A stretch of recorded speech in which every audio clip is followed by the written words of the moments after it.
I'm going to show you how to do the rectangular pattern in Inventor. So I'm going to start with the basic shape. It looks like we were trying to do a Lego, and let's take a look at that. So I'll start with some dimensions, right? I think that it was 1.254 long and 0.620 tall, and then I'm going to extrude that thing with 0.38. So I got something going like this, right? I'm going to come back on here and sketch, and we've all seen the top of a Lego, so we know kind of how it works. So I'll dimension that, and I believe we had 0.154 here and 0.153 here. Now this one has 4 going this way and 2 going this way. There's a couple ways to do this, and I'm going to show you one way in sketch mode, and then I'll show you how to do it in features mode. So in sketch mode, which is where we are, I can go up here to the center. There's rectangular. You notice there's circular and mirror. We've used these two before.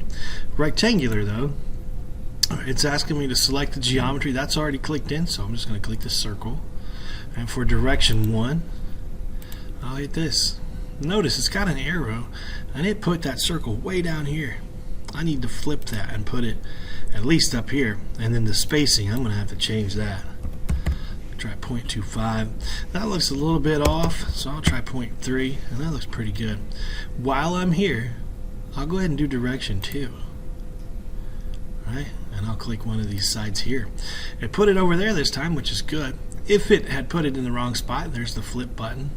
I know I need 4 of these, and I know 1 inch is way too far apart. So I'll take a look, put the number in, hit OK. Now I've got them all there, so I can go in here and just click extrude. You know, get the right dimension, and I'd be good to go. Now let me show you how to do that in features mode as well. So I'm going to go ahead. I've drawn the circle. I'm going to go ahead and extrude it. Let's see, it was 0.45 minus 0.38. Oh, hang on a second. Let me try that again. 0.45 minus 0.38. That'll give you the height. So now look, I'm in features mode, and we've done things like that in here before. Here's circular, and here's mirror again, but here's rectangular. Let's do it here. So my features right there. For my direction, I'm going to click like maybe the top here. And it puts it up there. So again, I need to get my spacing right. Alright, and then I'm going to go ahead and do direction 2 as well. Maybe this way. And I know I need 4 of those, and I need to get that spacing right again, okay? And there we go. That's how we do rectangular patterns in Inventor.